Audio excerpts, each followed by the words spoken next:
샬롬. 네.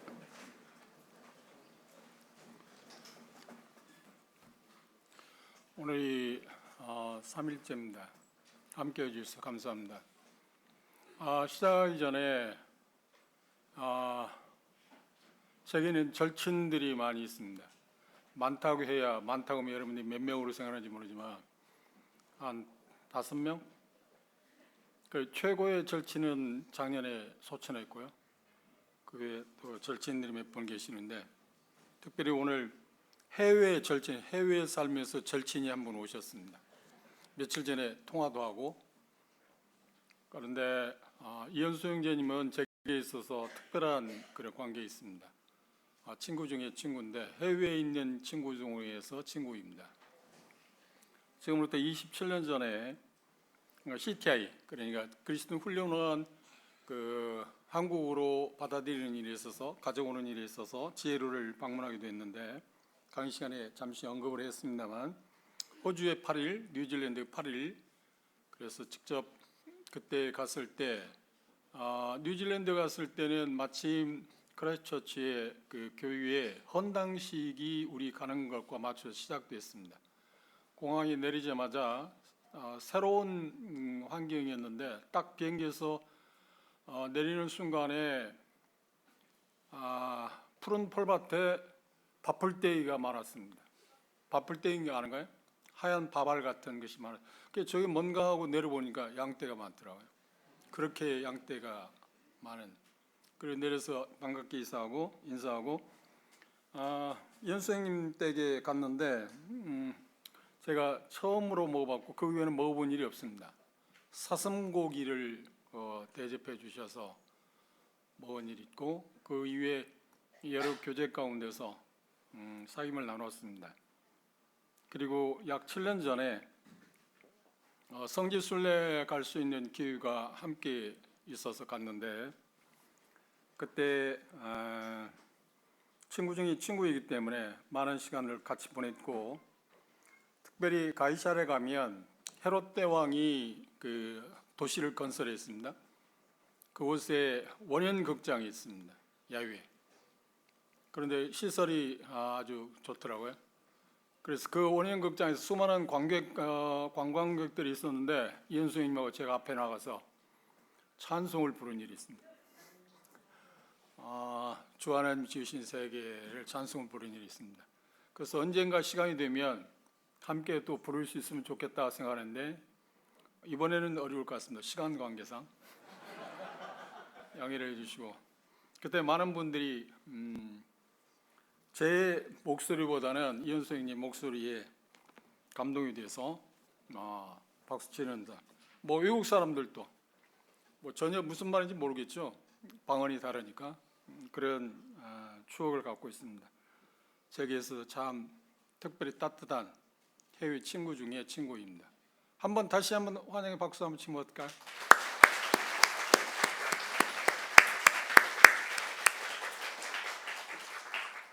감사합니다. 오늘 오셔서 함께 해주셔서. 특별히 제가 이 집회한다는 소식을 듣고 오셨다고, 미국에서 3일 전에, 그저께 저녁에 미국에서 직접 오셨습니다. 그래서 제가 통화하는 중에 미국에서 통화했는데, 왜 집 뉴질랜드로 안 가시고 한국으로 오시냐고 그러니까 저 만나고 싶다고. 그게 모르겠습니다. 입에 붙은 말씀 같지는 않은데 사업자 여러 가지 있지만 그래도 저는 여하튼 행복했습니다. 참 친구다. 이런 친구가 여러분에게 있으십니까? 이런 말이 있습니다. 사도행전에 보면 인생을 그 사람이 얼마나 잘 살았느냐 잘못 살았냐 하는 것을 알 수 있는 하나의 시금석이 있는데, 삶을 살아면서 3명의 친구를 갖고 있으면 참 그는 잘 살았다, 이렇게 말합니다. 하나 둘 셋 그 친구를 말하는 게 아니라, 첫째 친구가 뭐냐면, 첫 번째 친구가 뭐냐면 바나바하고 바울의 그 관계에 오는 그 동역자라고 하는 개념에서 친구입니다. 두 번째 친구는 바울과 디모데의 관계입니다. 바울과 디모데의 관계, 그 친구. 그 다음 세 번째 친구는 디모데와 바울과의 관계입니다. 이 세 친구를 갖고 있으면 정말 성공한 사람이라고 하는데 저는 그 말에 정말 동의합니다. 그런데 주님께서 은혜를 베푸셔서 제게는 그런 많은 새 친구들을, 여러 종류의 친구들을 두고 있습니다. 그건 제가 그렇다고 해서 잘 살았다는 말은 아닙니다. 잘 살아가고 있는 중입니다. 현재까지. 여러분도 마찬가지입니다. 그래서 여러분의 생애 가운데 그런 목표를 갖고 살면 좋겠다 생각되어져서 말씀을 드립니다. 제게 주어진 시간이 3시간밖에 없는데 다뤄야 할 주제는 많습니다. 그래서 기본적인 것을 제가 말씀을 드리고, 말씀드린 것처럼 낚싯대를 여러분들이 준비해 드리고 낚시하는 방법을 제가 설명해 드리고, 실질적으로 그 낚싯대를 어떻게 사용할 수 있는가, 방법이 어떤 것인가 하는 것을 신뢰를 들어서 몇 가지 생각해 볼까 합니다. 특별히 어제 집에 가기 전에 어떤 형제님한테 문자가 왔습니다. 이 부분에 대해서 좀 이야기해 주면 좋겠다고 그래서 그 부분부터 먼저 생각을 해보겠습니다. 여러분의 교재 13페이지를 한번 펴보실까요?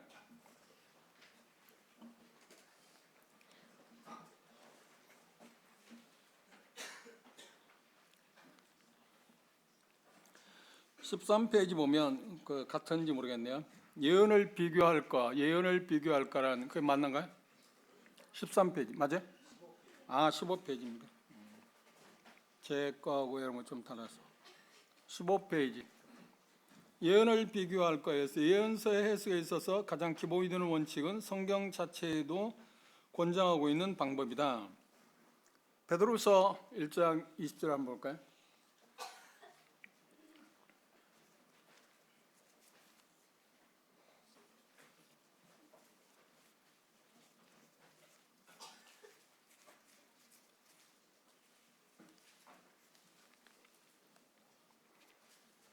왜 이렇게 제가 성경을 찾냐면 여기 쓰여 있잖아요. 그 찾는 이유는 제 경험 가운데서 직접 하나님의 말씀을 찾아서 보는 것이 중요하다고 생각하기 때문에 그렇습니다. 왜? 하나님 말씀에 능력이 있기 때문에. 베드로서 1장 20절에 보면 함께 읽어볼까요? 자, 있으면 읽어봅시다. 시작. 먼저 할 것은 경의 모든 예언은 사사로이 볼 것이 아니니. 사사로이 푼다고 하는 말입니다. 이 말씀은 원래 본맥에 보시면 우리들이 성경을 공부하는 일에 있어서 그 어떤 지침이 아니라 여기 교재에서 약간의 문제가 있어서 수정해야 할 문제가 옛날에 한 거이기 때문에 수정이 되지 않은 것 같아서 말씀드립니다. 하나님의 말씀은 저자들이 자기들의 생각에 의해서 기록한 게 아니다. 우리가 공부한 것처럼 성경은 하나님의 성령님에 의해서 기록된 것이다 라고 하는 것을 여기서 지금 이야기하고 있습니다. 이게 해석의 방법이 아니라 성경의 기원, 성경의 기원은 하나님으로부터 왔다고 하는 것을 이 본문은 말하고 있습니다.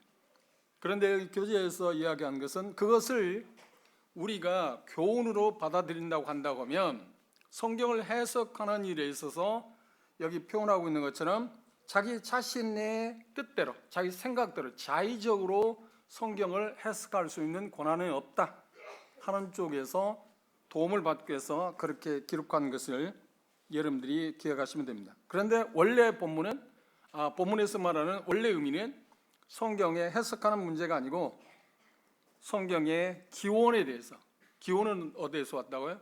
하나님으로 왔다. 저자들을 통해서 하나님께서 말씀하셔서 기록했지만 원래는 하나님으로부터 온 거다. 성령님에 의해서 하나님의 말씀이 기록되었다고 하는 것을, 기원에 대해서 말씀했다고 하는 것을 기억하시기 바랍니다. 간략하게 그렇게 답변을 드리겠습니다. 그리고 또 하나, 여러분들 교재 가운데 우리가 조금 전에 예배를 드렸는데 제 것은 25페이지인데 문법적 원리라고 하는 거, 문자적 해석, 문법적 원리 몇 페이지인가요? 25페이지 맞습니까? 25페이지에 보면 중간에 큰 대문자로 기록돼, 그러므로 누구든지 주의 떡이나 잔을 합당치 않게 먹고 마시는 자는 주의 몸과 피에 대하여 죄를 짓는 것이다 이 말씀에 대해서 문맥과 그렇게 쓰여지는 어떤 품사 그런 부분에 대해서 오해하고 있기 때문에 잘못 알고 있기 때문에 정확히 말하면 하나님의 말씀을 잘못 분별해서 이런 생각을 저도 했고 여러분 가운데 그런 생각을 하고 계신 분이 있을 겁니다. 지금까지도요. 그게 뭐냐면 떡과 전에 참여하기 전에 고린도전서 11장에 자기를 살펴야 한다 하는 말씀을 하셨습니다. 그렇죠? 자기를 살피어서 합당하지 아니할 때 어떨 거냐 하는 문제가 왔는데 그때 제가 어렸을 때는 그만 얼마 안 됐을 때는 합당하지 않기 때문에 떡과 잔에 참여하지 않았습니다. 왜냐하면 이 본문이 그렇게 의미한다고 생각했기 때문입니다. 그런 때가 종종 있었습니다. 어릴 때 말입니다. 그리고 이 말씀을 알고 난 다음부터는 그런 생각을 버렸습니다. 그러면 생각해 보십시오. 바울사도 이 말씀을 하셨을 때 합당치 않은 사람들은 떡과 잔에 참여하지 못하도록 하기 위해서 이 말씀을 하셨을까요? 아니면 합당치 않은 상태에서 어떻게 그 문제를 해결하고 떡과 잔에 참여하도록 권고하기 위해서 이 말씀을 하셨을까요? 어느 쪽일까요? 그렇습니다. 후자입니다. 합당치 못한 일이 있을 때 그 문제를 해결하고 나서 떡과 잔에 참여하라는 말이지 합당하지 아니하면 참여하지 말라고 하는 말의 의미로 받아들여서는 안 돼요. 왜? 문맥이 그걸 지시하고 있습니다. 그 합당치 않을 때 어떻게 그걸 처리하고 합당한 자세에서 합당한 그 마음이 되어져서 참여할 수 있느냐? 그 본문 말씀의 그 후의 말씀을 보면 자기를 심판한다 말했습니다. 살핀다고 하는 말은 자기의 죄를 합당치 않은 그 부분에 대해서 심판한다. 누가? 스스로가. 그걸 뭘 의미하냐고 할 때 성경의 유비로 성경은 성경을 통해서 해석하는 것처럼 요한일서 1장 9절에서 하나님께서 우리에게 말씀하신 말씀 보면 우리가 합당치 못한 문제가 있을 때마다 합당한 사람으로 떡과 잔에 참여할 수 있게 해서 하나님께 사용하셔 우리에게 주신 은혜의 방편이 하나 있습니다. 만일 우리가 우리 죄를 자백하면 자백이란 말 심판한다고 하는 말하고 의의가 거의 비슷한 말입니다. 회개하면 합당치 못했다고 하는 말 문제가 있다는 말입니까? 죄가 있다는 말입니까? 그게 있을 때도 불구하고 떡과 잔에 참여하기 전에 그것들을 심판하면 그러니까 해결한다고 하면 해결한 방법 뭐라고요? 하나님이 주신 은혜의 방편이 뭐라고요? 자백.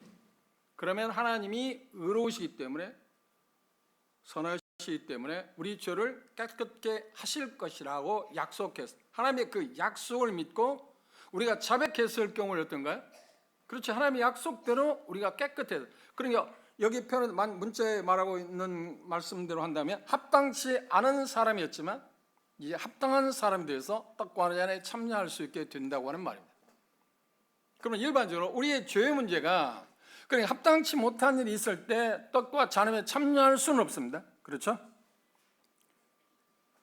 그러면 합당치 않은 문제가 있을 때 그것을 어떻게 해결할 수 있을까?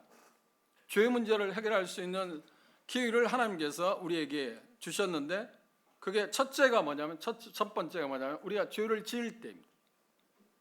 죄를 지을 때 합당치 못한 일이 있을 때 그때 말입니다. 그때마다. 그 다음 그게 안 됐을 경우는 해가 지기 전에 그 문제를 해결할 수 있다. 그것도 안 됐을 때는 떡과 잔에 참여하기 전에 이 우리가 매주 만찬에 참여한다는 것은 특별한 의미가 있습니다. 일주일 동안의 삶을 살면서 합당치 못한 일들을 정리하고 그러니까 자백하고 깨끗한 마음으로 합당한 사람의 신분을 얻어서 떡과 잔에 참여할 수 있는 기회를 부여하는 것 가운데 하나가 만찬 예배입니다. 하기 전에 그렇죠? 이 세 번의 기회가 있을 때 그 기회의 마지막 기회가 뭐냐면 떡과 잔에 참여하기 전에 우리를 살피는 것입니다. 내가 합당치 못한 일들을 회개나 아니면 자백이랑을 통해서 문제를 해결하고 잔에 떡에 참여하라고 그랬어요. 그럼 자백이라는 말이 무슨 말이에요? 제가 설명한 일이 있습니다. 자백이라는 말은 오해하지 마십시오. 하나님 내가 이렇게 잘못했습니다. 이런 죄를 지었습니다. 용서해 주십시오. 그런 의미가 아닙니다. 이 자백이라는 말은 우리가 합당치 못한 일, 죄라고 하는 것을 하나님께 바쳐 들고 나아가서 하나님 내가 이랬는데요. 어떤 경험도 어떤 것도 덮어줄 게 없습니다. 합당치 못한 것을 하나님께 하고 하나님 제가 이러했습니다. 그렇게 할 때 하나님이 약속은 뭐래? 우리가 인간의 책임에서 우리가 할 수 있는 건 그거죠. 그러면 하나님의 주권적으로 하나님의 책임은 하나님이 하셔야 할 일이 뭔가? 약속은 뭐라고 하는데 그분이 의로우시고 선하시기 때문에 우리 죄를 깨끗게 하실 거다. 그 다음 우리가 자백했을 경우에는 어떤 것을 믿어야 하는가? 이 합당치 못한 내 죄가 사해졌다고 믿는 겁니다. 역시 믿음입니다. 그래서 로마서 1장 17절에 있는 것처럼 의인은 무엇으로 산다고요? 믿음으로 산다. 그걸 뭐 여러 가지 번역 성경을 보면 여러 가지 성경의 번역본을 보면 여러 가지 표기를 해놓았습니다. 여러 표현을 했습니다만 제 분별은 의인의 삶의 특징은 세 군데에서 인용한 말씀을 보면 종합적으로 볼 때 의인의 특징은 믿음으로 사는 거다. 믿음으로 산다. 그래서 역시 믿음이 필요해요. 믿음을 갖고 나가면 됩니다. 그런데 여기 지금 교재에서 나온 것은 정확히 말하면 이 문맥에서 보면 여기 교재를 한번 보시면 그러므로 누구든지는 누군가요? 그래서 인칭 대명사 어떤 사람? 합당치 못한 일을 한 사람. 그 사람을 지금 여기 대상입니다. 주의 떡이나 잔을 합당치 않게 먹고 마시는 자. 그런 게 합당하다는 말은 품삯 가운데 뭔가요? 앞에 보시면 예해서 고린도전서 11장 20절 합당하지 않게 했을 때 누구들이냐? 그러니까 사람이냐? 합당치 않은 사람들이냐? 그걸 수식하는 거냐? 아니면 여기 표현된 먹고 마시는 것에 해당하느냐 할 때 명사는 여기 표현하고 있는 것처럼 분명한 것은 뭐라고 했습니까? 동사를 수식하지 않는다. 그런 쪽에 가서 거기까지 하려면 우리는 국문학자 돼야겠죠. 그렇죠. 국문학자 돼야겠지만 그게 문맥의 중요성이 그것도 있습니다. 그런데 그것보다는 우리는 그런 깊이 있는 국문학자까지는 될 수는 있는 것은 아니고 그런 면에서도 문장을 보면 그런 면에서도 합당치 않은 사람이 아니라 합당치 않게라고 하는 것이 오히려 주어라고 하는 것을 이야기하고 있다. 그런데 문제 해결은 방금 말씀드린 것처럼 합당치 않은 일이 생각될 때 떡과 잔에 참여하기 전에 어떻게 하라고요? 자백이나 회개를 통해서 해소하고 떡과 잔에 반드시 참여하라고 말씀하신 거다. 그런 게 있으면 참여하지 말라는 말이 아닙니다. 오해하지 마십시오. 그건 우리에게 주어진 은혜의 방법이 아닙니다. 그걸 기억하시면 도움이 될 거라고 생각해서 특별히 우리가 예배 시간에 그것 때문에 여러분 가운데 저도 그렇게 한 것처럼 합당치 못한 일에서 떡과 잔에 참여하는 것 나는 그래서 참여할 수 없어. 그럴 경우가 있습니다. 단 교회에서 어떤 징계를 받아서 그렇죠. 교회 징계를 받아서 형제나 자매는 징계를 받았게 징계할 때 뭐 일주일이든지 아니면 6개월이든지 아니면 1년 동안 예배 교회에 올 수는 있지만 이제 중징계 가운데 하나 교회는 올 수는 있지만 떡과 잔에 참여하는 것을 금해해 주십시오 할 경우에는 그건 여기에 해당하는 게 아닙니다. 그건 일종의 징계니까. 그리고 가장 큰 징계는 뭔가요? 이제 출교입니다. 교회에서 내쫓는 것입니다. 제명하는 것입니다. 그런 경우는 여기에 해당하지 않지만 그런 경우가 아닐 경우에 교회 징계를 받아서 떡과 잔에 참여하는 것을 금지했을 경우에는 자기 회개하거나 자백하는 것은 먼저 교회의 징계가 풀려진 다음에 떡과 잔에 참여해야겠지만 그렇지 않는 경우에 있어서는 그런 징계의 대상이 아닐 경우에 있어서는 우리는 떡과 잔에 참여하기 전에 나를 살펴서 내 스스로가 허물이 있는 그 부분을 심판하는 살핀다라는 뜻이 그런 뜻입니다. 그 방법이 뭐라고요? 그렇죠. 자백이나 회개를 통해서 해소하고 떡과 잔에 반드시 참여해야 한다고 하는 것이 주님이 우리에게 주신 분부입니다. 그걸 마음 가운데 한번 다루지 못했기 때문에 우리의 매주마다 오는 그런 문제 여러 문제가 될 수 있어서 제가 말씀을 드렸습니다. 자, 이제 본론으로 들어갑시다.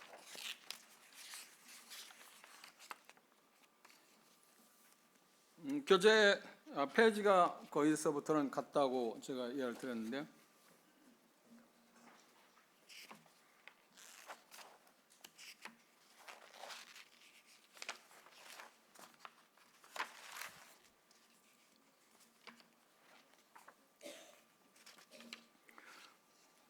교재 30페이지를 한번 펴볼까요?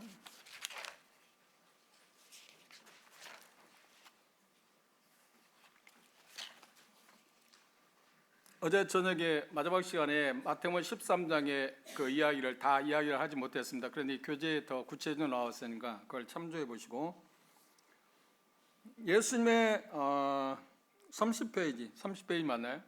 로마 숫자로 7번째 예수님의 비유들이 호소력이 있는 이유 맞나요?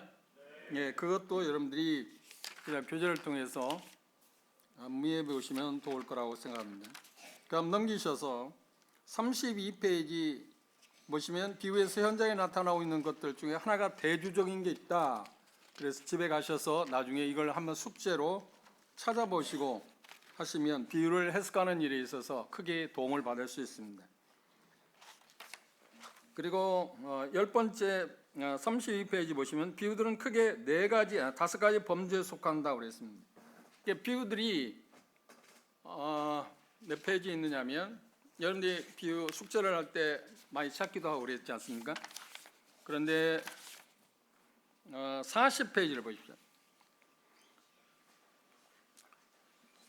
제가 성경에 나오는 비유들을 몇 개로 저는 추정하느냐면, 받아들이냐면 40페이지 있는 것처럼 40개로 줄여서 생각합니다. 그 근거가 어디에 있냐면 40개로 비유를 정리한 이유. 그리고 41페이지 보면 누가복음의 비유들을 나왔는데, 이건 어떤 그 학자가 누가복음에서 이런 비유들을 자기가 생각하고 있다는 것을 참고하기 위해서 써놨지만, 제가 다루는 비유들은 제가 제 분별에서 비유는 약 40개로 제한하고 있다. 그런데 이유가 어디냐, 어떤 근거에서 그 형제님은 그렇게 40개로 한정을 하십니까? 라고는 질문에 대해서 답하기 위해서 42페이지를 보십시오.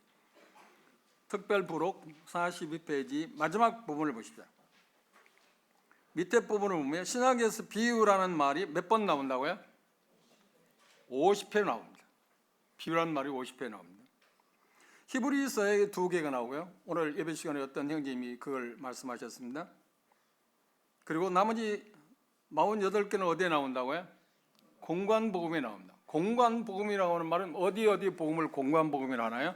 마태, 마가, 누가입니다. 요한복음은 거기에 속하지 않습니다.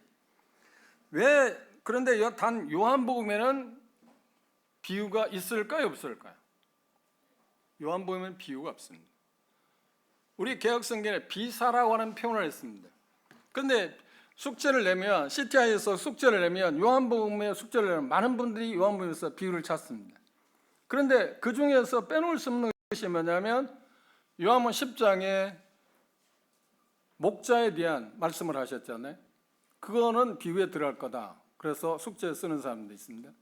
그리고 특별히 15장에 포도나무에 대한 언급을 하신 것이 그 비유에 속한 거라고 쓰시라고, 그 위에도 많이 썼습니다.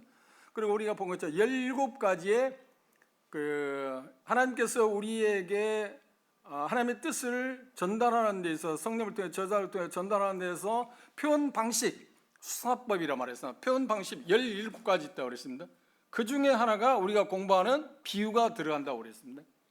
그것들을 생각해 보시면, 찾아보시면 요한복음에서 그런 말씀들을 하신 것들이 비유처럼 보이지만 비유가 아니고 어떤 비유의 비유적인 표현이랄지 아니면 은유, 그런 쪽에 속하는 거지 그렇지 않다. 한번 생각해 보시죠.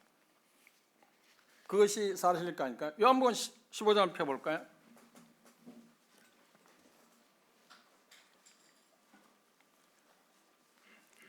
의문점을 가질 수 있기 때문에 간략하게 그 부분에 대해서 짚고 넘어가는 것이 필요하다고 생각합니다. 자, 요한복음 15장 1절, 내가 참 포도나무요 내 아버지는 그 농부라. 무릇 내게 있어 과실을 맺지 아니하는 가지는 아버지께서 이를 제해 버리시고, 무릇 과실을 맺는 가지는 더 과실을 맺게 하려 하여 이를 깨끗게 하시니. 여기 내가 참 포도나무라고 했을 때, 이건 예수님께서 요한복음에 하는 나는 멋이다고 하는 표현 가운데 7번째 말씀하신 말씀입니다. 이건 비유가 아니죠. 은유적인 표현이죠. 그렇죠? 그럼 비유의 특징 가운데 4가지가 구비되었는데, 비유를 우리가 공부할 때 뭐라고 그랬습니까? 가상적인 이야기로 천상의 진리를 깨닫도록 사용하는 것이 비유라고 그랬습니다. 이건 가상적인 이야기 아니잖아요. 그런 예수님께서 나는 포도나무다 했을 때 가상적인 이야기는 아니지만 은유적인 표현으로, 그분이 포도나무라는 말입니까? 아니지, 이 은유적인 표현을 통해서 예수님과 우리의 관계, 또 예수님과 하나님의 관계, 어떻게 연매를 맺을 수 있는가 하는 것을 가르치시기 위해서 은유적인 표현을 한 것이, 이건 비유가 아닙니다. 가상적인 이야기가 아닙니다. 무슨 말인지 이해하시겠나요? 그리고 요한복음 10장에 목자에 대해서 말씀했을 때도 똑같아요. 나는 선한 목자다 했을 때 그건 가상적인 이야기가 아닙니다. 그분이 목자 되심을, 우리의 양과 관계된 것을 쉽게 사람들이 수신자로 하여금 이해할 수 있도록 하기 위해서 은유적인 표현을 그렇게 하신 것입니다. 그래서 그 차이를 여러분들이 기억하셔서 꼭 기억할 것은, 요한복음에는 비유가 있다 없다? 없다. 가상적인 이야기는 없습니다. 왜? 비유는 항상 가상적인 이야기를 천상의 진리와 나란히 배치해서 그 의미를 깨닫도록 하기 위해서 사용한 것이 비유이기 때문에 그렇습니다. 그 외에 또 그런 부분에 대해서 혹시 질문이 있으시면 끝나고 나서, 끝나는 시간 언제인지 모르겠습니다. 제가 오늘 왔으니까 집이 그렇게 멀지 않으니까요. 그리고 내일부터 쉬면 되니까요. 모르겠네요. 내일부터 쉴 수 있을지 어쩔지는 모르겠습니다. 지금 계속 기도하고 있는 일이 한 가지 있어요. 남원의 서북정 자매님이 지금 오늘 내일 하고 있습니다. 그래서 만약에 소천을 나가면, 소식을 들으면 제가 바로 가야 하기 때문에, 그래도 오늘까지는 제가 여기 매였지 않나요? 오늘 3시간이지만 그 3시간하고 나는 손 들고 가도 되잖아요. 그런데 그건 사람의 모습이 아니라고 생각하기 때문에 나도 사람 모습을 지키기 위해서 오늘 하루는 내가 여기 있을 생각입니다. 저녁은 안 줘도 됩니다. 집에 가서 먹으면 되니까. 그런 시간적인 여유는 있으니까 염려 마시고, 그런 부분에 대해서 의문이 있으면 단 어떻게 질문하라고요? 자, 요한복음을 펴시고, 형님, 이 요한복음 이 말씀에 보면 비유가 아닌가요? 그렇게 말할 수 있는 것만 갖고 이야기하세요. 그런 게 아니고 막연한 것 갖고 질문하면 나는 그냥 예수님이 그렇게 대하신 것처럼 나도 그에 대해 답하지 않겠다고 말할 것입니다. 주님한테 배운 게 그것입니다. 예수님이 그런 일이 있었잖아요. 바리새인 서기관들이 침례 요한과 예수님의 그 관계를 잘 몰라서 계속 집요하게 공격할 때 뭐라 해야 돼요? 그리고 이렇게 질문했습니다. 마태복음 22장에서 당신이 성전 청결하는 일을 했는데 무슨 권세를, 누구한테 그 권세를 위임받아서 그 일을 합니까? 물어봤어요. 그때 예수님이 뭐라고 했네? 하나님이 주셨다고 말하지 않고 뭐라고 했네? 그러면 내가 반문입니다. 내가 한 가지 묻지. 침례요한의 세례가 하나님으로부터 왔느냐 사람으로부터 왔느냐 하는 거야. 그들이 들었어요. 듣고 나서 가만히 생각하니까 하나님으로 왔다 하면 왜 안 믿었냐고 할 거고, 사람으로부터 왔다 하면 모든 대다수의 사람들이 그를 선지자로 믿기 때문에 자기의 불신자라고 하는 것을 드러낼 것 같은가 모른다고 그랬어요. 예수님 뭐라고 했어요? 나도 말하지 않겠다. 나는 그런 쪽에서 예수님에게 배운 게 있습니다. 그러니까 반문하든지, 그렇다고 해서 어려운 문제이기 때문에 답할 수 없기 때문에 그렇게 한다는 건 아니고, 정직하게 그럴 경우에는 베드로가 이야기한 것처럼 온유한 마음으로 이야기하고, 모를 경우는 어떻게 하냐? 제가 그렇게 말합니다. 제가 그분에도 정직하게 정확하게 대답할 수 없습니다. 죄송합니다. 꼭 알기를 원하시면 내게 시간을 주십시오. 그러면 내가 문자로 하든지 아니면 전화를 통해서 그걸 설명해 드리겠습니다. 그렇게 말합니다. 기억하십시오. 제가 다 아는 사람 아닙니다. 다 할 때 우리는 언제 가면 다 할까요? 고린도후서 3장에 말하고 있는 것처럼 영광에서 영광이 이른다고 할 때, 그때 그 문맥을 보시면 정말 그 의미 있는 이야기입니다. 자, 이야기 나왔으니까 우리 구원의 궁극적인 목표는 어디인가요? 무엇인가요? 영광에서 영광이 이르는 것입니다. 영광에서 영광이 이른다는 말은 뭐냐면, 거기에 본문에 나오는 말씀은 예수 그리스도의 얼굴에 있는 하나님의 영광, 새 언약의 특별한 그 복에 대해서 표현할 때 그랬어요. 예수 그리스도 안에 얼굴에 있는 하나님의 영광, 그 하나님의 영광이라는 것이 뭘까요? 그게 최고의 극치라, 정점이라고 말할 수 있습니다. 그러면 하나님의 영광을 보기 위해서 세상에 누구도 하나님을 볼 수 있는 사람이 있나요? 없어요. 아무도 없어요. 그런데 그래서 할 때 마태복음 17장에 변화산상에서 예수님의 영광을 누가 봤나요? 베드로, 요한, 야고보 세 사람이 봤어요. 그런데 변화산에서 예수님이 변화됐을 때 누가 뜻밖의 나타난 인물이 누군가요? 모세, 엘리야가 나타났습니다. 그렇죠? 그런데 베드로가 뭐라고 했나요? 여기가 참 좋은데 초막 세 개를 지어서 하나는 주님을 위해서, 하나는 모세랑 하나는 엘리야서 언뜻 생각하면 대단하다 할지 모르지만 베드로 생각 가운데 예수님하고 모세하고 엘리야를 어떻게 동격으로 생각했어요. 총각 3개를 짓는다는 거야.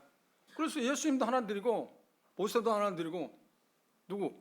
엘리야도 하나 드리고 자기들은 뭐 어떻게 허접한 데서 살든 어쨌든 간에 그렇게 같이 생각했대.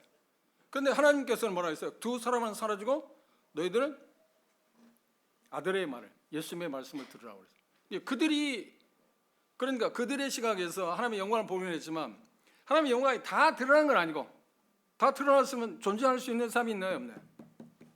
존재할 수 없습니다. 하나님의 영광을 볼 수 있는 자격이 뭐냐면 하나님의 영광을 볼 수 있기 위해서는 딱 한 가지 조건이 있어요. 그건 뭐냐면 예수님처럼 되어야만. 그러지 않고서 아무도 하나님의 영광을 전체를 볼 수 없어요.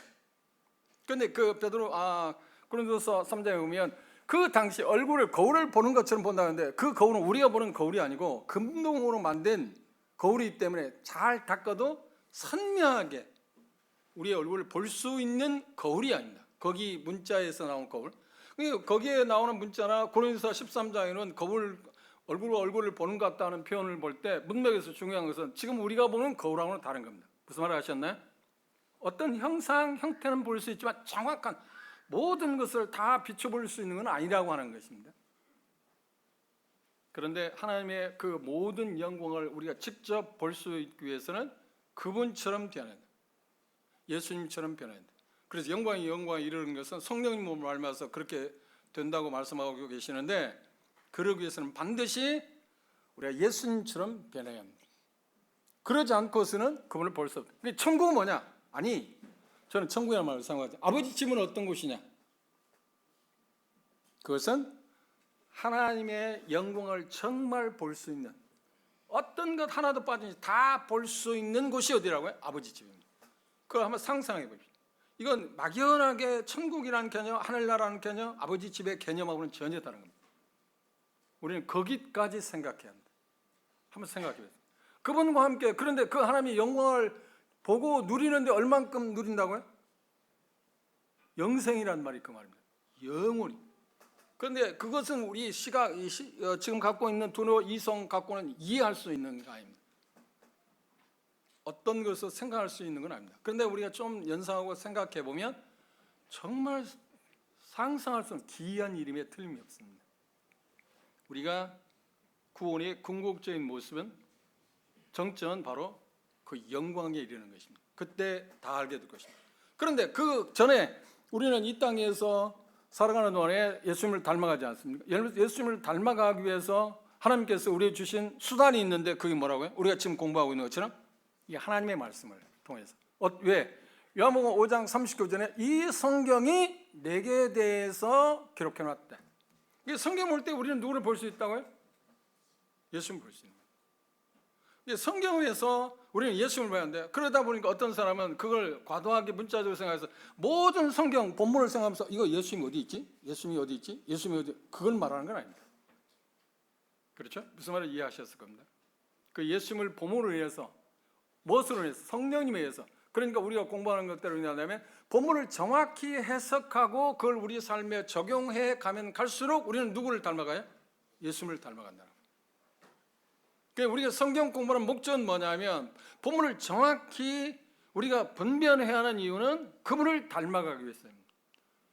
본문을 정확히 우리가 분별하지 못하면 해석하지 못하면 적용을 아무리 잘한다고 할지라도 의미가 없습니다. 그건 적용이 아닙니다. 잘못된 우리가 생각했잖아요.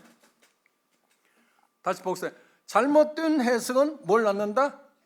잘못된 적용을 낳을 거고 잘못된 적용은 뭐에 이를 거라고?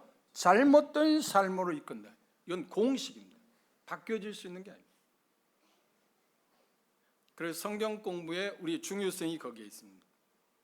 그래서 주님을 우리는 닮아가고자 하는 마음 가운데 주님을 닮는다, 예수님을 닮는다는 말은 삶이 다르다는 거고 거기에 행함도 있을 거고 어떤 인격도 다 있고 그 첫째는 인격이라고 그랬잖아요. 그리고 우리의 삶에서 하나님을 섬기는 일에서 구비시키는 성숙시키는 것 그것들을 효율적으로 할 수 있도록 하게 하는 것이 디모데후서 3장 16절 성경의 기능 네 가지를 이야기하고 그 기능이 우리 가운데 계속 순환될 때 나타나는 현상 가운데 열매가 첫째 열매가 이는 하나님의 사람으로 온전케 한다. 그리고 선한 일을 행하게 온전케 한다. 구비시킨다, 성숙시킨다고 하는 표현입니다. 그런 점을 여러분들이 생각하시면 도움이 될 거라고 합니다. 제가 지금 쫓기거든요. 조금 있으면 밥 먹어야 할 시간이니까. 그 점을 생각하시고 34페이지를 보십시오. 이제 본격적으로 지금 낚싯대를 지금 예비 낚싯대를 준비했는데 이제 비유 해석하는 데서 가장 중요한 낚싯대를 지금 생각하겠습니다. 34페이지 보면 비유 해석의 원리, 그렇죠? 이제까지 여기에 오기 위해서, 여기까지 오기 위해서 지금까지 많은 밑밥을 주었습니다. 그렇죠? 많은 밑밥을 던져. 그런 재밌는 이야기 있잖아요. 밑밥 이야기 하니까. 낚시해서 물고기를 잡으면 어디에 넣는가? 그 물고기 낚시해서 잡으면 넣는 곳이 있잖아요. 어디에 넣죠? 에? 그걸 뭐라고 합니까? 어망이라고 합니다. 연수 형님 그때 우리 뉴질랜드 갔을 때 잡아서 어디에 넣었었어요? 예? 호주머니에 넣었었어요? 예? 그래 아이스박스에 넣었대. 거기는 수준이 높네. 여튼 그 뭐 그물에 담겨 놓잖아요. 그런데 잡아놓은 그 물고기를 밑밥 주는 일이 있나요, 없나요? 밑밥 주는 일이 없습니다. 그리고 그것을 갖고 뭐 이미 연애 시절하고 결혼을 한 후에 어떤 변화가 있을 때 왜 내가 그렇게 하겠냐, 그 좀 이상한 이야기를 하는데 그거 좋은 게 아니니까 말하지 맙시다. 그건 뭐 어떤 면에서 무책임한 이야기라고 생각하기 때문에. 근데 그렇게 세상에서는 그런 말하는 경우가 있습니다. 그건 좋은 게 아닙니다. 그런데 밑밥을 이제까지 다 깔아왔습니다. 그런데 거의 지금 이제까지 시간에 지금 몇 시간 했나요? 4시간, 2시간 했어요. 6시간 했습니다. 6시간에 거의 다 왔습니다. 근데 여기 이제 핵심에 들어와서 모든 비유에는 4가지 요소가 있다고 그랬습니다. 모든 비유에는. 첫째 뭐라고 했는가요? 배경입니다. 배경. 두 번째는 뭔가요? 내용이 있잖아요. 줄거리들 있잖아요. 천국 마치 뭐 먹고 왔다. 뭐 왕이 뭘 한다. 혼인잔치, 열전의 비유, 그것까지 그 가상적인 이야기가 있잖아요. 그걸 지금 이야기합니다. 세 번째는 뭐가 있다? 그 비유를 통해서 예수님께서 우리에게 가르쳐 주고자 하는 어떤 진리, 적용해야 할 문제, 교훈을 받아야 할 그런 문제, 여기 있어. 비유에서 우리가 적용해야 할 문제가 있고 교훈을 받아들여야 할 문제가 있습니다. 적용과 교훈은 다른 겁니다. 그럼 적용은 어떤 거냐면 대상이 직접 나가 해당했을 때 그건 적용해야 하는 거지만 내가 대상이 아닐 경우에는 적용하는 게 아니라 그걸 통해서 뭐예요? 교훈을 받을 수 있다. 그게 뭔가? 잠시 후에 우리가 신뢰를 통해서 생각해 봅시다. 그리고 혹시 그걸 제가 놓치게 되면 여러분 가운데 아니 형제님 그걸 이야기한다고 그랬잖아요. 왜 다 지나가고 있습니까? 하고 상기시켜 주십시오. 그럼 제가 설명해 드리겠습니다. 그 다음 네 번째는 뭔가요? 적용. 그러니까 적용과 아울러 또 뭐가 있다고요? 교훈이 있다. 그러면 놓칠 수 있으니까. 어제 잠시 이야기했습니다. 이제 조금 후에 구체적으로 다룰 겁니다만 마태복음 25장 열천의 비유가 있잖아요. 열천의 비유는 우리 주변의 모든 그 언약신학자들은 뭐냐면 그것이 현재 우리에 관계된 거다.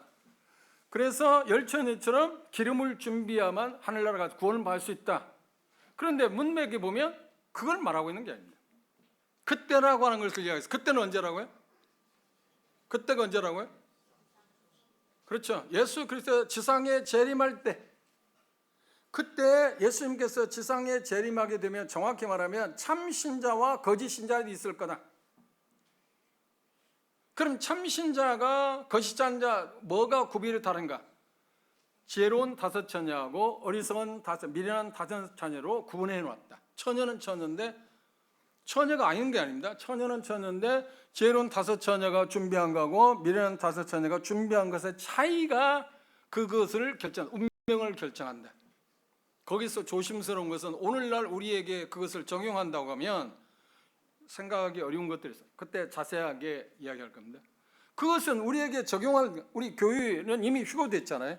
지상 재림할 때는 7년 전에 휴거를 했습니다. 그럼 우리에게 적용하는 게 아니라 이 지상에 남아있는 사람들에게 적용하는데, 그러면 우리는 그걸 통해서 마태복음 25장 열천지 비유를 통해서 뭘 받을 수 있나요? 적용 대상은 아니지만, 나와 관련은 없지만 그 이스라엘 백성들의 그 당시 이루어질 일에 대한 것이지만 나에게는 그걸 통해서 뭘 배울 수 있다고 해요? 교훈. 어제 설명했잖아요. 그리고 이 전문가이신 분한테 추인까지 받았잖아요. 기둥을 치면 뭐가 울린다고요?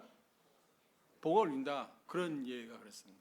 이스라엘 백성들은 이야기지만 보 자체는 우리들도 흔들릴 수 있다. 그러나 교훈을 받을 수 있다. 그러면 열천지 비유에서는 우리의 적용 대상이 아니라 뭐라고요?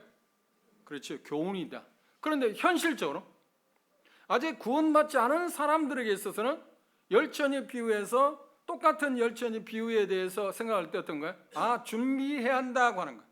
뭘 준비할 거냐 하는 것이 그 비유에서 우리는 발견해서 그걸 준비해야만 합니다. 그게 우리가 구원받지 않은 사람들, 현 시대에도 그것들에 대해서 우리가 적용할 수도 있고 교훈을 받을 수 있다. 꼭 기억하십시오. 이건 네 가지는 꼭 기억하십니다. 외우셔야 해요. 이 말씀을 외우셔야 하고, 시타에서 봄학기에 제가 비유 해석을 하는데, 특수 해석을 하고 있는데, 요절이 뭐냐, 이 말씀입니다. 그리고 시험 문제 매일 다시 써보라고 그러네요. 그러면 처음에는 대충 쓰라고 하죠. 맨 마지막에 어떻게 쓰나? 토시 하나도 틀리지 마라. 토시 하나도 틀리지 마라. 그래 해요. 이거 공부하신 분 계시잖아요. 그걸 그런 모습 보면 강사가 재미있는 사람입니까? 좀 그저 뭐 그렇습니까? 재미있는 사람은 비춰진 않아요. 너무 깐깐하다. 여러분들 제가 보기에 그렇지 않아요? 그렇죠? 그런데 그렇게 해야만 효과적으로 공부할 수 있게 돼요. 성경을 알아도 하나를 알아도 똑바로 알아야 한다는 게 제 생각이기 때문에 그렇습니다. 그런 부분들을 여러분 생각하시고, 그런 배경, 여기 전부 배경을 다 찾아볼 수는 없습니다. 그 배경이라는 말은 무슨 말이냐? 쉬운 말 나오면 이런 말입니다. 이런 뜻입니다. 예수님께서 실질적으로 한번 그걸 찾아보도록 하겠습니다. 누가복음 15장을 봐요. 여기 나와 있는 것처럼.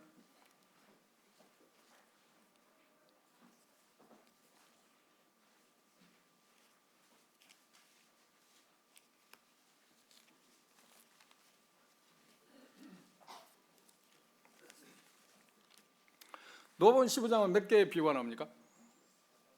우리가 너무 익숙한 비유 아닌가요? 첫 번째 비유가 뭔가요? 잃어버린 양들의 비유입니다. 두 번째 비유는 뭔가요? 잃어버린 드라크마 비유. 세 번째는 정확히 말하면 세 번째는 문맥에 의한다면 탕자가 중요한 게 아니라 집안에 있는 탕자입니다. 맏아들. 그런데 우리는 집안에 있는 탕자, 맏아들에 대해서 별로 관심을 안 두고 집 나간 탕자가 돌아온 것에만 관심을 가지고 있습니다. 그런데 이 비유가 시작된 배경을 보시면 예수님의 초점은 누구에게 있냐면 집 나간 두 번째 아들이 아니라 집안에 있는 맏아들이 초점이에요, 실상은요. 그럼 그 문맥을 무시하는 데서 지금 그런 문제가 왔습니다. 왜 그런가 생각해 볼까요? 배경이라고 하면 이 비유를, 세 가지 비유를 하시게 됐을 때 어떤 환경에 어떤 위치에 어떤 모습이 있었기 때문에 이 말씀을 하셨는가 하는 것입니다. 그걸 배경이라고 합니다. 비유 해석에서 가장 중요한 게 뭐냐면, 길잡이 가운데 가장 필요한 게 중요한 게 뭐냐면 이 배경을 찾는 겁니다. 배경을 정확히 찾으면 내용을 분석하는 일에서, 그러니까 해석하는데, 그리고 관찰하는데 크게 빗나가지 않습니다. 저희 집에 오신 분은 알겠지만 제 세대에 책이 많지 않나요? 그런데 비유와 관계된 책이 유명하다는 분들의 책들이 많이 있습니다. 그런데 제가 다 보지는 않았지만 한 10개 이상이 될 겁니다. 10개 이상 15권. 그런데 그분들의 책을 보면 배우고 하는 것도 많이 있습니다. 그런데 그분들의 그 저서에 보면 그 어떤 분도 비유 해석하는데 배경의 중요성을 이야기한 분이 하나도 없습니다. 그분들이 너무 잘 알기 때문에 그런지 모릅니다. 그런데 가르치는 입장에서는 이 배경이 가장 우선적입니다. 왜 말씀을 하셨지? 그러면 생각해 보시죠. 실질적으로 지금 우리가 경험하는 겁니다. 낚시하는 법을 지금 가고 있습니다. 그렇죠? 낚시대는 비유 해석하는데 지금까지 미끄럼을 다 깔았으니까 낚시하는 법입니다. 비유를 어떻게 이제 접근을 해석할 건가 하는 겁니다. 자, 14. 그런데 모든 예수님이 사용한 비유가 40가지라고 있습니다. 40가지 중에 제가 분별로는 한 3가지, 2가지, 어떤 경우는 한 가지만 비유 자체에 들어 있습니다. 그게 뭐냐면 누가복음 16장에 불의한 청지기 비유가 있지 않나요?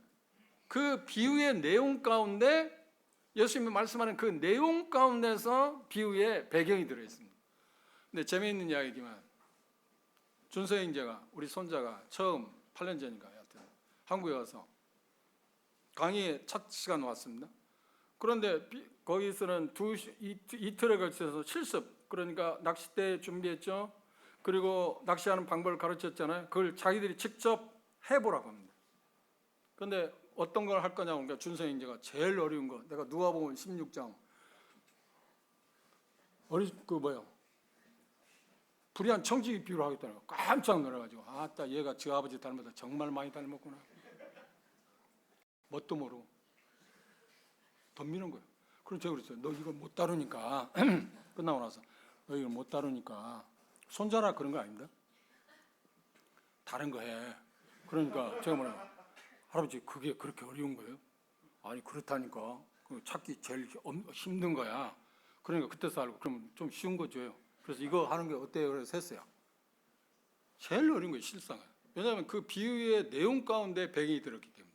그러나 대다수의 비유는 40가지 이야기했잖아요. 40가지 비유 가운데 대다수는 어디냐면 항상 그 비유를 말씀하시기 전에, 그러니까 어떤 스토리를 전개하기 전에 어떤 상황이 왔기 때문에 그 비유를 말씀하죠. 그 배경. 그래서 여러분들의 방법을 지금 이야기 제시했습니다. 비유를 해석하는데 첫 번째 낚시 방법이 뭐라고요? 항상 배경을 차지하는데, 배경은 어디에 있다고요? 스토리, 어떤 가상적인 이야기를 하기 전에 있다. 앞을 보시면 돼요. 그러면 지금 실례를 봅시다. 누가복음 15장 3가지 비유를 말씀하셨는데, 3가지 비유를 말씀하시기 전에 그럼 앞에 있으면 앞에 어문을 찾아봅시다. 힌트를 드렸습니다. 그러면 앞이라고 할 때 지금 3절부터 잃어버린 양에 대해서 이야기하잖아요. 그죠? 그러면 1절, 2절은 그것이 배경일까요? 한번 읽어봅시다. 자, 15장 1절, 2절 읽어봅시다. 시작. 모든 세리와 죄인들이 믿음을 들으러 가까이 나오니 바리새인과 서기관들이 원망하여 가라되 이 사람이 죄인을 영접하고 음식을 같이 먹는다. 이 말을 듣자 예수님께서는 이 사람들이 말하는 게 뭐가 문제가 있다는 것을 주지시키고, 이 사람들이 지금 어떤 형편에 있는 것을 알려주기 위해서, 그렇죠, 그 천사의 비밀입니다. 그 비밀을 알려주기 위해서 3가지 비유를 들었습니다. 그렇게 생각하니까 좀 접근하기 쉽지 않나요? 시작이 그것 때문이구나. 이게 모든 비유는 누군가를 심판하기 위해서, 그리고 누군가의 어떤 적나라한 모습을 보기 위해서, 그리고 회개하도록 하기 위해서, 그들이 돌이키게 하기 위해서, 깨닫도록 하기 위한 목적 때문에 예수님이 이 비유를 하신 겁니다. 그런데 그 비유를 하신 배경은 어디에 있다? 항상 앞에 있다. 그러면 여기 이 말씀도 대단히 중요한 말씀입니다. 그런데 14장으로 넘으면 더 구체적으로 우리가 볼 수 있습니다. 14장 끝부분을 보십시다. 33절. 이와 같이 너희 중에 누구든지 자기의 모든 소를 버리고 버리지 아니하면 능히 내 자제가 되지 못하리라. 소금이 좋은 것이나 소금도 만일 그 맛을 잃으면 무엇으로 짜게 하리요? 땅에도 거름에도 그 다음 쓸데없이 내어 버리느니라. 그 다음 말씀이 중요해요. 그 다음 읽어봅시다. 시작. 들을 귀 있는 자는 들을지어다, 이 말씀을 했어요. 그런데 그러니까 그 무대가 지금 무대가 바뀌어진 겁니다. 장소가 바뀌지 않은 겁니다. 앞에 말씀을 쭉 들을 때 누가 들었나요? 여기 본 것처럼 바리새인과 서기관도 듣고 세리와 죄인들도 들었습니다. 청중 가운데. 그런데 그들이 어떤 말씀, 마지막에 어떤 말씀입니다. 들을 귀 있는 자는 들으라 그랬어요. 예수님 말씀을 드려야겠구나 하는 생각을 갖고 누구에게 지금 나왔나요? 예수님이 나왔어. 그 말씀을 듣고자 하는 마음으로 나왔어요. 그런 듣고자 하는 마음을 갖고 나오기는 했지만 그 바리새인 서기관은 귀가 없나요? 여기 나오는 것처럼 세리와 죄인들만 귀가 있나요? 귀는 다 있어요. 그런데 귀는 다 있는데 세리와 여기 표현한 죄인들은 예수님이 말씀한 것을 듣고 받아들이기 위해서 지금 와 있고, 그렇죠? 그리고 이 바리새와 서기관들은 예수님의 말씀을 듣고 받아들이기 위해서 왔으니까 지금 문제를 삼기 위해서 왔습니까? 듣기 위해서 온 게 아니야. 듣기는 들어. 근데 완전히 방향이 잘못됐잖아. 그 말씀을 듣고 듣기 위해서, 진정한 모습으로 듣기 위해서, 어제 말씀드린 것처럼 마태복음 13장, 그게 대단히 중요한 항목입니다. 무릇 있는 자는 받아 넉넉하게 된다. 그렇죠? 그러면 여기 나오는 세리와 죄인들은 지금 어떤 유에 해당합니까? 듣기 위해서, 예수님 말씀한 것을 받기 위해서. 그분이 어떤 분이라는 것을 지금 들었잖아요. 앞에서 말씀한 14장의 여러 내용을 들었거든요. 그를 들을 때 그들은 예수님의 말씀을 들어야겠다. 그리고 자기들이 회개하겠다. 그리고 자기들도 하나님이 원하는 그런 삶을 살겠다는 마음을 갖고 있는데, 주님이 제안하는 말, 들을 게 있는 사람은 들으라. 누가 들을 거냐 하는 말 반문하면, 누가 들을 거냐? 누가 내 말을 관심 있게 들을 거냐? 그 말을 받아들인 사람이 누구냐 하면 여기 세리와 죄인들이 그 생각을 했다는 거예요. 그리고 예수님이 나왔습니다. 지금 입장이 똑같은 입장입니다.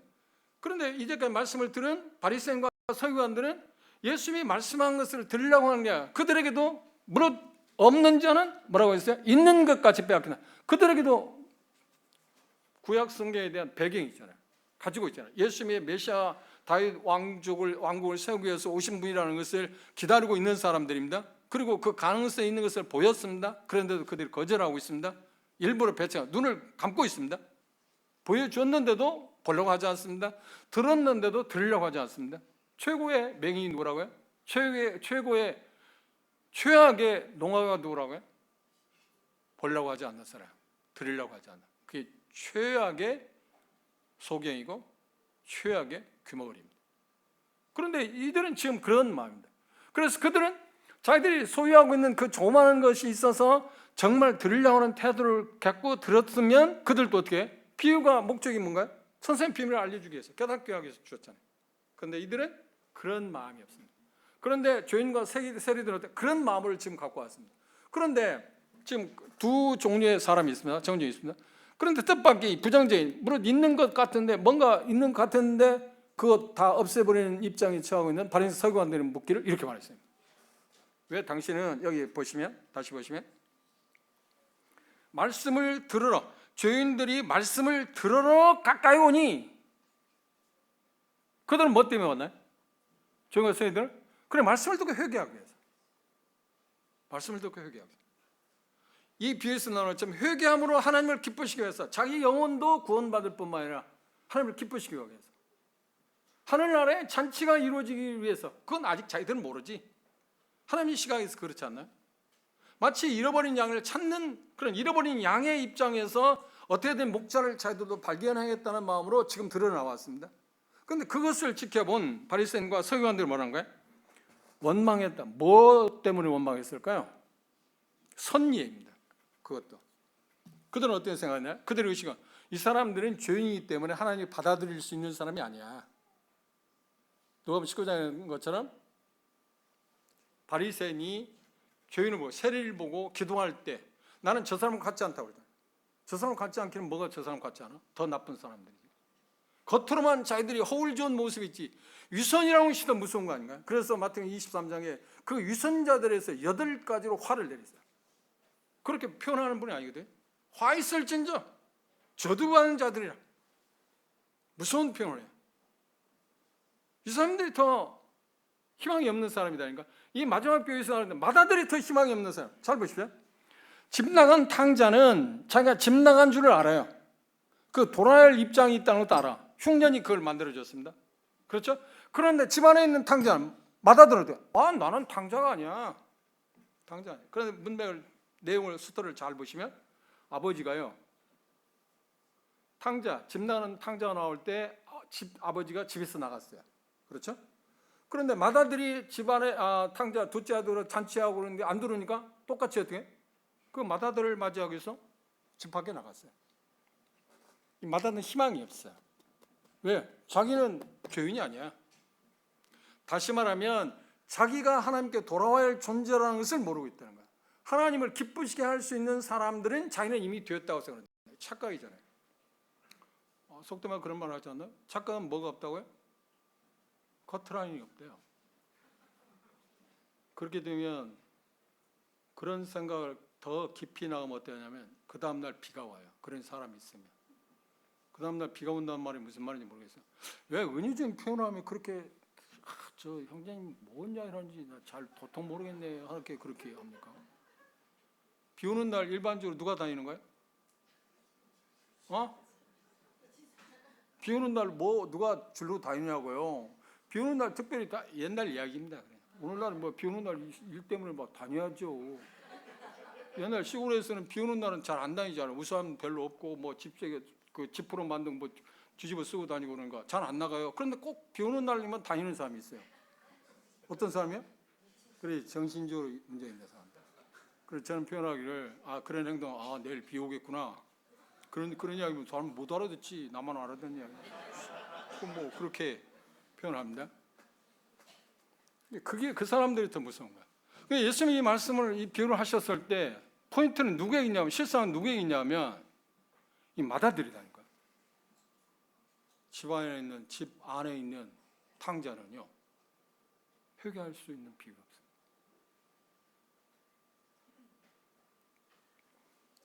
원망한 이유가 뭔가요? 자기들의 선의에 대해서 이야기해서 그래 일본은 선견이라고 하는데 저는 뭐 강의할 때 선의라고 말합니다. 자기가 이미 알고 있는 거 이런 고정관념 자기가 이것이다 생각하는 거. 그런데 바리새인 서기관들은 어때요? 이들은 하나님의 어떤 복을 하나님 기쁘시게 할 수 있는 사람에서 이미 제외된 사람이다. 그리고 자기들만 거기에 해당한다. 세상에 이런 사람이 어디 있습니까? 그래서 그것의 극적인 표현이 누가복음 19장에 나오는 것처럼 바리새인과 세리가 하나님께 함께 기도하는 모습을 지금 예수님께서는 비유를 통해서 말씀하셨습니다. 그는 뭐라고 기도하는 거예요? 나는 저 사람 같지 않다. 뭐 11조도 하고 뭐 하고. 그런데 세리는 뭐라는 거야? 나는 주님 죄인입니다. 나를 불쌍해 주십시오. 그런데 예수님의 결론은 뭔가요? 저 사람이 이 사람보다 의롭다면 받고 치워야. 저 사람 누구예요? 세리요? 바리새인이요? 세리. 바리새인은 의롭다면 받을 수 없다. 희망이 없다는 겁니다. 그리고 원망했습니다. 선인 이해 때문에. 그리고 나서 그들은 그렇게 말합니다. 그리고 말하기를 원망한 이유라면 이 사람이 누구입니까? 참 막대 먹은 사람들이야. 그러니까 그리스도인은 최소한 하나님을 경외하는 사람 같으면 그렇죠. 뭐 그럴 수도 있겠지. 왜냐하면 예수님이 나는 하나님 아니다. 하나님이 동격으로 생각하니까 신성 모독이라고 생각하고 있잖아요. 그러니까 이 사람이다 한 것도 더 높인 말일 수 있어요. 그러나 우리 입장에 제가 생각할 때 괘씸한 이 왕싸가지. 그 감히 메시아로 오시는 그분한테 이 사람이라고? 뭐 그들의 입장이 뭐 그러니까 나는 그게 잘 용납이 안 돼. 나는 그런 거 보면 화가 나요. 주님에 대해서 어떻게 그렇게 할 수 있어요? 근데 뭐 그건 안 보이니까 그거 뭐라 하겠습니까? 내 탓은 아니고. 그래서 이 사람이 죄인을 영접하다 누구를 지금 가까이 하고 있나요? 여기 나오는 세리와 죄인들 그리고 영접하고 그 음식을 같이 먹는다. 그 이야기를 듣자. 그렇죠? 그 이야기를 듣자 이 사람들을 일깨워줘야 할 필요성을 느낀 거야. 그래서 뭐라고 했어요? 그러면 첫째 누구에게 지금 희망의 메시지를 전해? 죄인들과 세리들. 자기에게 말씀을 들을 수 있는 자는 들으라고 했을 때 하나님의 말씀을 듣기 위해서 온 사람들에게 희망의 메시지를 전했어요. 어떤 메시지인가? 잃어버린 양과 잃어버린 드라크마를 통해서 너희들은 회개할 수 있다. 하나님은 목자는 잃어버린 양 한 마리가 있을 때 그 양을 찾기 위해서 99마리를 두고 잃어버린 양을 찾는다. 그런 잃어버린 양을 찾았을 때 어떻게 한다? 어깨에 메고 돌아와서 잔치한다, 기뻐한다. 그리고 결론이 뭐라고 하는가요? 천상에서 여기 표현 가운데 말씀을 문자를 그대로 한번 보십시오. 7절에 보면 내가 너희에게 이르노니 이와 같이라는 말이에요. 무슨 말이에요? 앞에서 지금 이야기하고 있는 그 내용을 지금 이야기하고 있습니다. 이와 같이 죄인 하나가 회개하면 하늘에서 회개할 것이 없는 의인 아홉을 인하여 기뻐하는 거다 할 거다. 그러니까 쉽게 말하면 왜 그들과 함께 하십니까? 하는 것의 당위성을 지금 설명하기 위해서 이 비유를 하셨다는 거예요. 왜 내가 그들과 함께 하는가? 하나님이 기뻐하시는 일이니까. 나는 하나님의 아들로서 하나님으로서 세상에 왔는데 내가 이 세상에 온 것은 죄인을 구원하기 위해서 온 게 아니라 누구를 어떻게 하기 위해서 했대? 잃어버린 양을 찾아 구원하기 위해서. 누가복음 19장 10절에 말했잖아요. 잃어버린 양을 찾아 구원하기 위해서. 의인은 의사는 누가 필요하다고요? 병원에 한 번도 안 갔다 왔습니다. 병원에 한 번도 안 갔다 왔어요? 그렇게 건강하세요? 근데 갔다 오는데 수없이 갔다 오는데 물으면 왜 대답을 안 해요? 의사는 누가 필요해? 환자. 건강한 사람에게는 환자 필요 없어요. 그렇죠? 그런데 이들은 지금 자기들이 죄인이라는 사실을 깨닫고 하나님께 돌아왔기 때문에 내가 그들과 왜 함께하는가? 왜 그들을 영접할 수밖에 없는가? 그 당위성을 설명하기 위해서 잃어버린 양이 필요했습니다. 이렇게 기뻐할 수 있는 밖에 없는 일이 그걸 해야 하겠어요? 안 해야겠어요? 그들과 함께 하겠어요? 안 하겠어요? 그들을 구원해야 하겠어요? 구원하지 않겠어요? 지금 그걸 이야기하는 거예요. 그런 좀 이야기하니까 그렇구나. 어떤 비유를 말씀하실 때 무엇인가를 상기시키고 뭔가를 깨닫기 위해서 어떤 사람들에게 어떤 사람은 희망의 메시지지만 어떤 사람에게는 그들에게 그들 자신을 보게 해서 그것을 통해서 주님께 돌아오게 해서. 그런데 마다들은 주님께 돌아올 확률이 없죠. 거의. 자기가 그걸 깨닫기 전에는. 마다들 이야기를 보세요. 나는 한 번도 아버지 명을 어긴 일이 없대요. 이런 무지막지한 사람이 어디 있어요? 그 자기 집에 내가 여름간 효자 있나요? 효녀 있나요? 제 주변에 그런 분이 있어요. 효녀. 아무리 효녀랄지 아버지 부모 말을 한 번도 어긴 일이 없어요? 세상에 그런 부모 자식이 있어요? 이 거짓말 치고도 산 거짓말 아닙니까? 그런 말 했잖아요. 이 바리새인과 서기관의 태도가 그렇잖아요. 그 모습을 지금 예수님이 적나라하게 보시고 이야기해요. 너희들이 그런 사람이야 말하지 않아요. 네가 그 사람이잖아. 저 같으면 그렇게 할 법하잖아요. 근데 제가 이런 예수님의 모습을 통해서 뭐라고 했어요? 구부른 자를 볼 때 어떻게 하라고 했어요? 거기에 곧은 자. 하나님이 이렇게 말씀하시는데요. 이 비유를 통해서 그들의 구부러진 자를 어떻게 하나님의 마음을 하나님이 뭘 원하시는 것을 통해서 그들을 지금 어떻게 교정하고 있어요. 그것 때문에. 그렇죠? 그러면 이 비유들을 생각할 때 40가지 비유를 생각할 때마다 여러분도 항상 배경을 찾아내는 배경은 항상 대개 어디에 있다? 앞에 있다. 배경.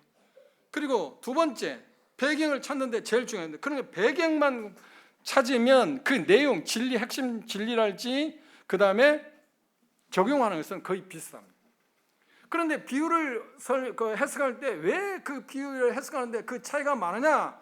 제가 보기에는 가장 큰 원인이 뭐냐? 배경을 찾지 않기 때문입니다. 아니면 배경을 찾았다 할지라도 찾는다 할지라도 잘못 찾았기 때문이죠. 그 말은 무슨 말이냐면 제가 그런 이야기 했나요? 여러분이 오른쪽 다리가 가려우면 어느 쪽 다리를 긁습니까? 또 대답을 안 하라고 하네. 쉬운 대답이에요. 오른쪽 다리가 가려우면 어느 쪽 다리를 긁냐고요. 그렇죠. 그런데 오른쪽 다리를 가려운데 왼쪽 다리를 긁는 사람이 있어요. 그거는 지혜로운 게 아닙니다. 하나님께서 예수님께서 우리에게 그 비유를 말씀하실 때마다 분명히 비유가 그 배경이 있어요. 배경을 꽉 잡으세요. 지금 낚시하는 방법입니다. 첫째, 그렇죠? 비유 40개 뒤에 40개 있잖아요. 그 40개의 비유를 우리가 다 다룰 수 없습니다. 제가 이야기했잖아요. 그걸 제 생애 가운데 이거 뭐 전공해서 18년 동안 가르치면 한 번도 다 다루지 못했다고 그러잖아요.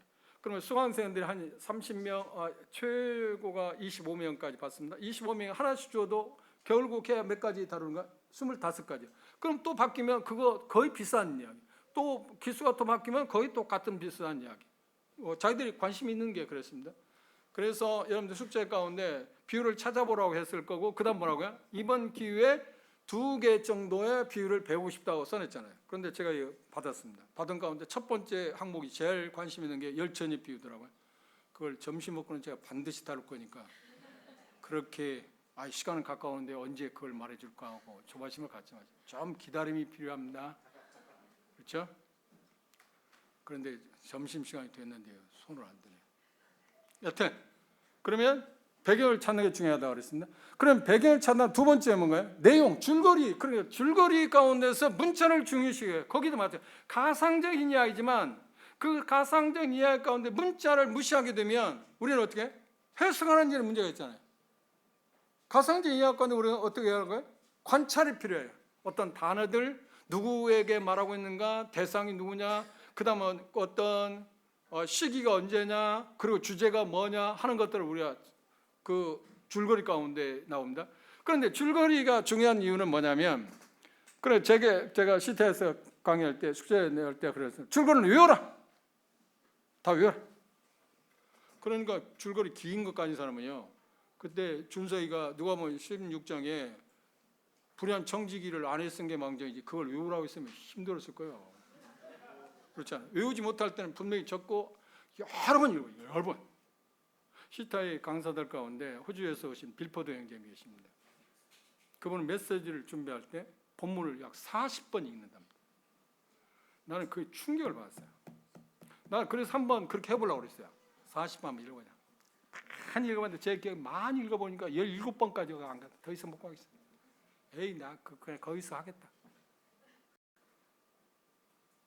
그 본문이 그리 중요한 거예요. 그 말은 그만큼 관찰을 많이 한다는 거예요. 그런 대단한 분들도. 그렇죠? 그래서 이 줄거리, 내용, 그런 가상적인 이야기를 계속 읽어보세요. 그렇죠? 가상적인 이야기를 계속. 그럼 가상적인 이야기를 계속 읽어보다 보면 배경도 좀 더 찾을 수 있어요. 무슨 말 알겠어요? 왜 이야기를 했는가, 이 말씀을 하셨는가, 이 비유를 하셨는가를 내용을 이렇게 잘 살펴보면 앞에 있는 이야기를 좀 찾기 쉽잖아요. 그렇죠? 그 다음에 가상적인 이야기 가운데서 줄거리 가운데서 앞에서 이야기하고 있는 배경을 찾았으면 그 내용과 결부해서 우리는 뭘 찾아낼 수 있어요? 아, 예수님이 이 말씀에서 하고 싶은 게 이거였구나. 그러면 이거 말하고 있는 것처럼 지금 우리가 하나의 진리를 찾아봤습니다. 로마 15장에 배경을 찾아봤습니다. 내용을 찾아봤습니다. 그리고 핵심 진리는 뭐라고요? 예수님이 당위성. 왜 내가 죄인과 세리와 함께하고 그들을 받아들일 수밖에 없는가, 그 당위성을 이야기했어요. 그렇죠? 그럼 적용은 무엇인가요? 이 부분에서 적용은 어떤 것일까요? 아, 주님처럼 잃어버린 양들에 대해서 어떤 어려움이 있을지라도 비난이 있건 뭐든 간에 내가 할 일은 사람들에게 복음을 전해서 주님께로 오게 해서 하나님 나라의 기쁨을 잔치가 이루어지게 하는 일에 내가 어떤 일에 도움을 줘야겠다. 나도 그 일을 하겠다. 그러면 그 일을 하는데 조심해야 할 게 있어요. 적용하는 일에서. 나는 나름대로 다 은사들이 있잖아요. 이게 정말 중요한 문제입니다. 그래서 그 일을 내가 기여하기는 하는데 어느 쪽에서 내가 잘할 수 있는가를 선택하는 겁니다. 그렇죠? 그리고 내가 직접 개인 전도를 하든지 대중적인 전도를 해서 메신저로서 그 일을 할 수 있는 사람도 있지만 그러지 못할 때 어떻게 해요?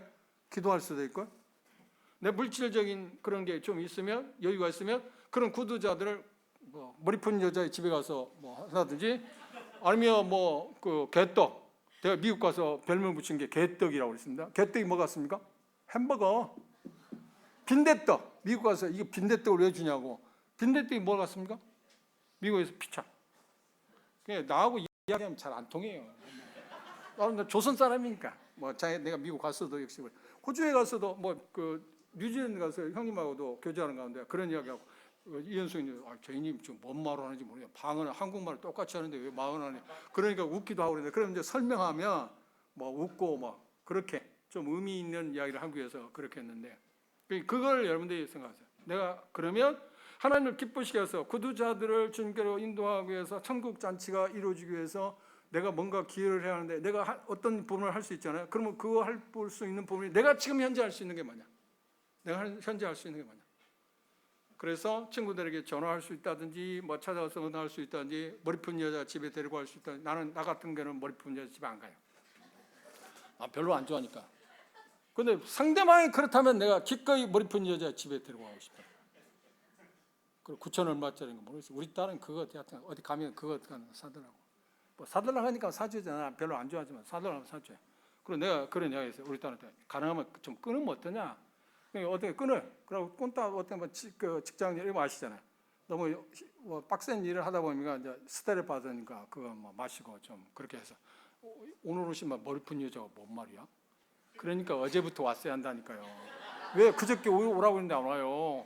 그러니까 이방인이지. 다른 사람한테 물어보세요. 내가 그걸 또 설명할 수가 없으니까. 그렇게 내가 기여할 수 있는 것을 하십시오.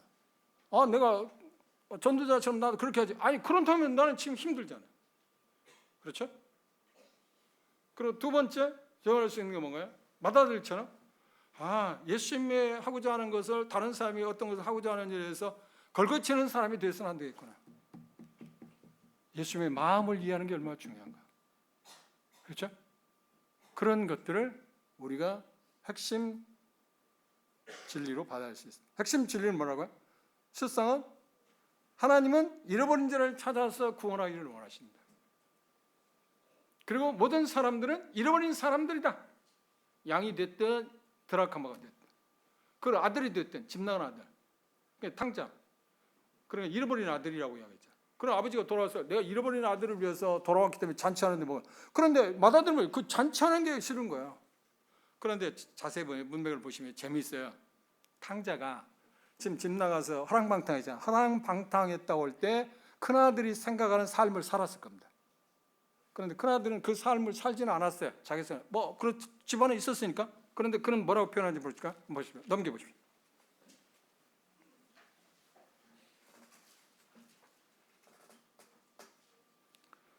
자, 29절입니다.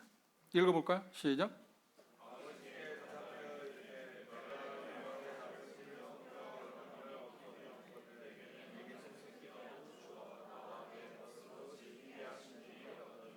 다음.